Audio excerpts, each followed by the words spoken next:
Bueno, ahí se ve la presentación, compañeras. Perfecto.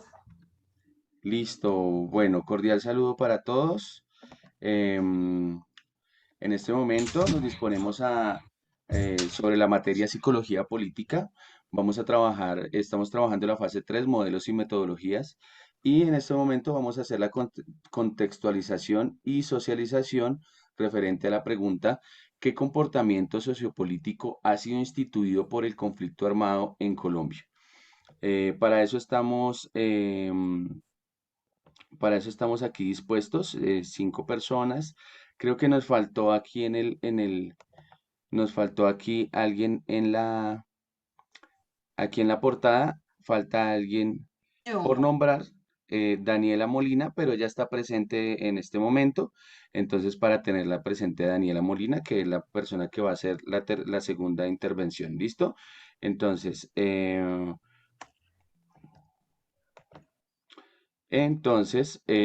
nuevamente, la pregunta es: ¿qué comportamiento sociopolítico ha sido instituido por el conflicto armado en Colombia?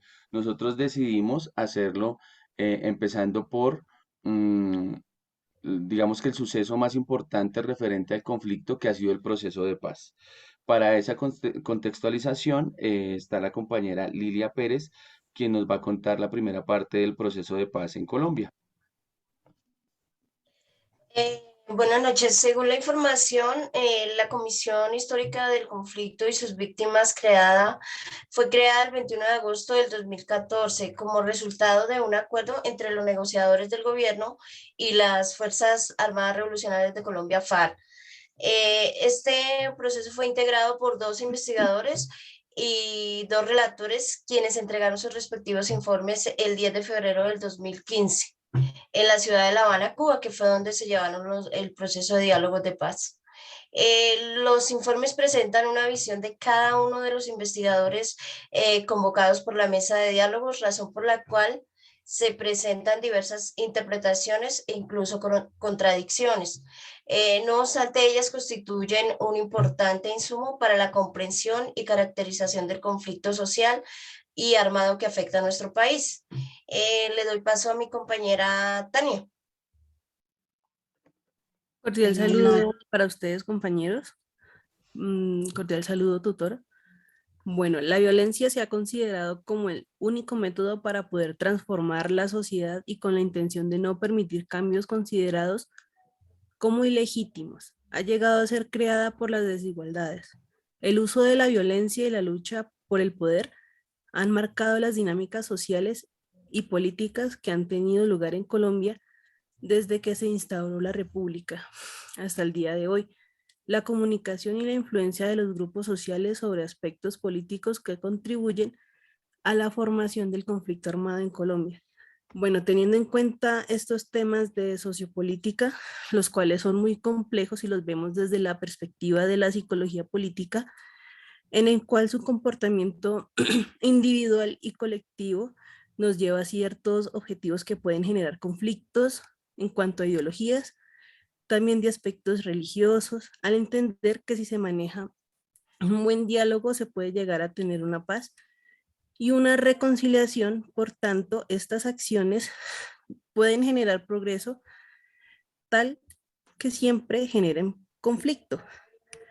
Entonces, lo que queremos aquí es buscar un cambio en el que todos se beneficien entre sí. Si me beneficia a mí, también que beneficie a la otra persona.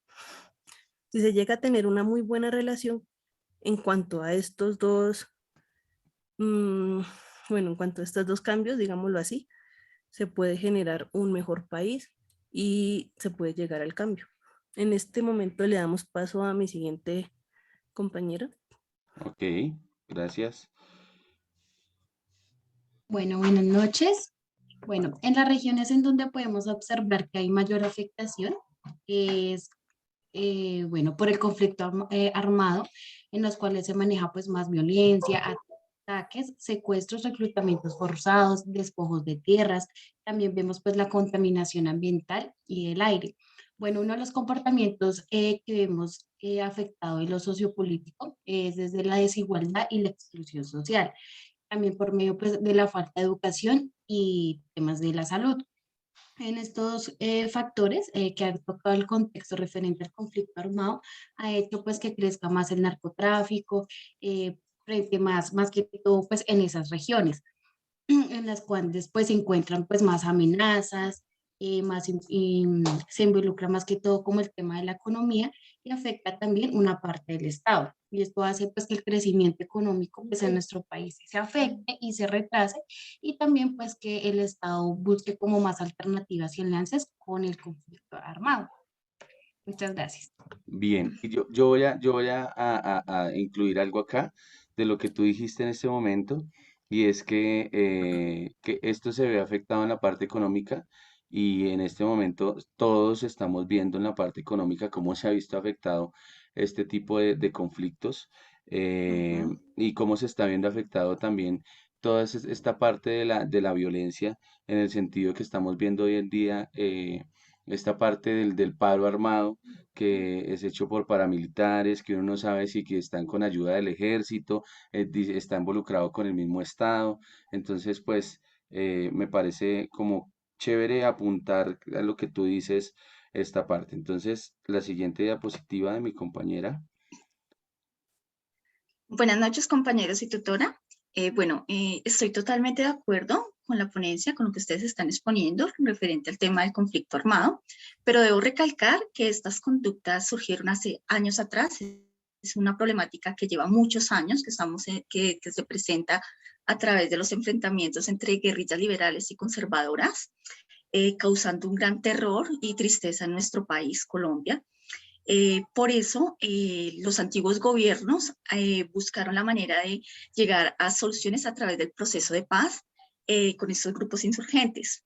Allí surgieron algunas conductas que fueron favorables y desfavorables. Algunas de ellas, entre las favorables, que se les dio como una participación actoral en la parte política a estos grupos, especialmente a los representantes de ellos. Se crearon nuevos espacios de participación democrática, pero asimismo trajo conductas desfavorables, entre ellas la poca apropiación social de los acuerdos, es decir, el incumplimiento de ellos, de tal manera que conduce a que no tenga fin esta guerra, sino que siga teniéndose esta problemática en nuestro país. Por eso es muy importante tener en cuenta los modelos que nos plantea la psicología política, ya que a través de nos enfocamos un poco al modelo de liberación crítica que nos plantea Martín Baro. Él nos menciona en algunas oportunidades que vendrían momentos normales y momentos de violencia en este proceso de transformación. Por eso, Martín Baro también nos menciona que lo importante no es ofrecer soluciones para liberar al ser humano, sino brindarles mayor autonomía y posibilidades de elección, donde se les involucre valores hacia la dirección de la conducta. Doy paso a mi compañero. Bien, muchas gracias. Bueno, después de toda la contextualización que se realizó, entonces vamos a dar, esta es como la respuesta puntual a la pregunta, y es nuevamente: ¿qué comportamiento sociopolítico ha sido instituido por el conflicto armado? O sea, se quedó ese conflicto armado, aparte de todo lo que negativo que ya todos sabemos, como que el comportamiento sociopolítico más evidente que ha dejado este conflicto en Colombia es la polarización de la población, como podemos ver en las imágenes, en el sentido que se ha construido una creencia que gran parte de los colombianos, que todo el problema del país, todos los problemas se originan en los grupos guerrilleros o personas que tienen un pensamiento crítico ante el Estado. La otra parte del país entiende la realidad del país por medio de la historia y sucesos violentos por parte del Estado y dirigentes políticos que han invisibilizado las necesidades sociales y buscan su interés propio.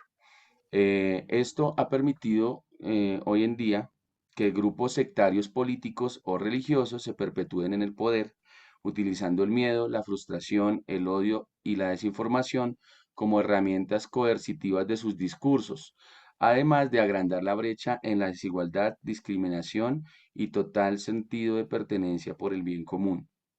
Eh, Creemos que, digamos que en esa polarización del país, creemos que o yo creo personalmente que el país debe no tratar de imponer su ideología, sino tratar de escuchar todo el tipo de ideas. Entender que para que podamos vivir bien y en paz tiene que haber un equilibrio y entre ese equilibrio hay que dejar que los otros tipos de pensamiento también se incluyan en la parte política como se hace en el resto del mundo. Uno de los países más capitalistas del mundo, que es Estados Unidos, su presidente pasado fue Donald Trump y él era de un partido político republicano y Biden ahora es demócrata. Entonces ahí hay un equilibrio. Cuando no hay un equilibrio pasa lo que pasa hoy en día, que se perpetúan personas en el poder, pero aparte de eso, que los colombianos estamos divididos. No sé qué opinen ustedes, compañeras, sobre el tema, eh, si están de acuerdo, no están de acuerdo. Mira, compañero Juan Carlos, que hubo una parte donde mencionas que siempre, digamos, como estigmatizamos o nos referimos a los grupos guerrilleros que son los culpables de toda de esta problemática, pero mira que el Estado tiene una gran responsabilidad. Martín Baro, les voy a leer, voy a citar a Martín Baro con una premisa que creo que se articula con lo que tú nos expones. Dice, la prohibición sistemática de ciertas cosas que al gobierno no le gusta, el etiquetamiento sistemático a través de los medios de difusión masiva de toda la posición como la subversiva, como la terrorista, un etiquetamiento que le da de alguna manera desencadena una consecuencia, una venganza, una amenaza de muerte a quienes han sido señalados. Entonces creo que lo que nos mencionas ahí se puede articular divinamente con lo que nos plantea Martín Barro, donde mencionas esa Sí, parte de y es que además muchas veces que uno expone este pensamiento, de una vez es etiquetado como comunista, izquierdoso, petrista o demás. Y yo puedo decirte que yo no soy ninguno de esos, yo soy es una persona consciente que simplemente al estudiar la historia de Colombia uno se da cuenta que es la realidad. Entonces, em, sencillamente, sí estamos de acuerdo con lo que citas de Martín Baró y, y pues creo que ya con esto contextualizamos la pregunta. Me parece que estuvo muy completa desde los inicios, como hablaba la compañera Lilia, del proceso de paz, pasamos por la parte de la violencia, pasamos por lo que dijo Daniela, el contexto de qué es lo que ataca, el impacto que tiene en la población y llegamos a la parte de Jenny que nos da como la responsabilidad del Estado y finalmente terminamos dándole resolución a la pregunta como tal contextualizadora. Bueno, muchas gracias, compañeras, y muchas gracias a la tutora y esperamos sus comentarios. Muchas gracias. Muchas Muchas gracias. gracias. Buenas noches. Luego. Muchas gracias. Buenas noches.